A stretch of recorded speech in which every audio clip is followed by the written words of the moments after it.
1921 সালে ঢাকা বিশ্ববিদ্যালয় প্রতিষ্ঠার পর প্রথম ছাত্র সংসদ গঠন করা হয় 1922-23 শিক্ষাবর্ষে। তখন প্রত্যেক হল থেকে 3 জন শিক্ষার্থী আর 1 জন শিক্ষকের সমন্বয়ে হল সংসদ গঠিত হয়। আর প্রথমবারের মতো কেন্দ্রীয় ছাত্র সংসদ গঠন করা হয় 1924 সালে, যার ভিপি হয়েছিলেন মমতাজ উদ্দিন আহমেদ আর জিএস যোগেন্দ্রনাথ সেনগুপ্ত।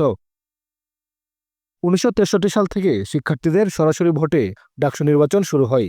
এই দশকে মেনন মতিয়া, বোরহানউদ্দিন আসাদুল্লাহ, ফেরদৌস কুরেশি, শফি আহমেদ, তুফায়েল আহমেদ, নাজিম কামরানের মতো ছাত্রনেতারা ভিপি জিএস নির্বাচিত হন।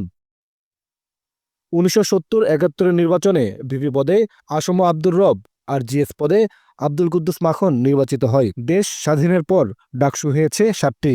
এর মধ্যে 1972-73 শিক্ষাবর্ষে প্রথম নির্বাচনে ভিপি হন ছাত্র ইউনিয়নের মুজাহিদুল ইসলাম সেলিম আর জিএস মাহবুব জামান। ডাকসু নির্বাচনে কলঙ্কের দাগ পড়ে 1973 সালে 3 সেপ্টেম্বর। বিভিন্ন হলে জাল ভোটের অভিযোগ ওঠে, তবে সারাদিন মোটামুটি শান্তিপূর্ণভাবেই কাটে। তবে গণনার সময় একযোগে কয়েকটি হলে বিদ্যুৎ চলে যায় এবং অস্ত্রের মুখে ব্যালট বাক্স ছিনতাই করা হয়। পরে ভোট বাতিল করে প্রশাসন। ওই নির্বাচনে ছাত্রলীগ ও ছাত্র ইউনিয়নের যৌথ প্যানেলের বিপক্ষে ছিল নবগঠিত জাসদ ছাত্রলীগ সমর্থিত প্যানেল। অনেক গবেষকই বলছেন, ডাকসুতে ভরাডুবি আজ করতে পেরেই ব্যালট বাক্স ছিনতাই করে আওয়ামী ছাত্রলীগের ক্যাডাররা।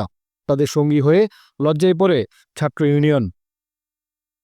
80-র দশকের প্রায় প্রত্যেকটি নির্বাচনে আধিপত্য ধরে রাখে জাসদ ছাত্রলীগ। এর মধ্যে মাহমুদুর রহমান মান্না পরপর 2বার ভিপি হন। 1989-90 শিক্ষাবর্ষে ভিপি হন ছাত্রলীগের সুলতান মোহাম্মদ মনসুর আর জিএস মুস্তাক হোসেন।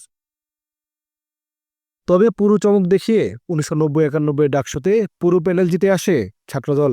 ভিপি হন আমানুল্লাহ আমান আর জিএস খায়রুল কবির খোকন। এরপর থেকে বন্ধ হয়ে যায় ডাকসু নির্বাচন। সবশেষ আবারও অনুষ্ঠিত হয় 2019 সালে।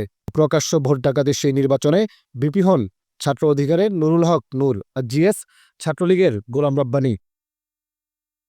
ডাকসুকে মিনি পার্লামেন্ট বা ছোট সংসদ বলা হয়, কারণ ভাষা আন্দোলন, 6 দফা, 69-এর গণ অভ্যুত্থান, 71-এর মহান মুক্তিযুদ্ধে ডাকসু ও নেতাদের গুরুত্বপূর্ণ ভূমিকা ছিল।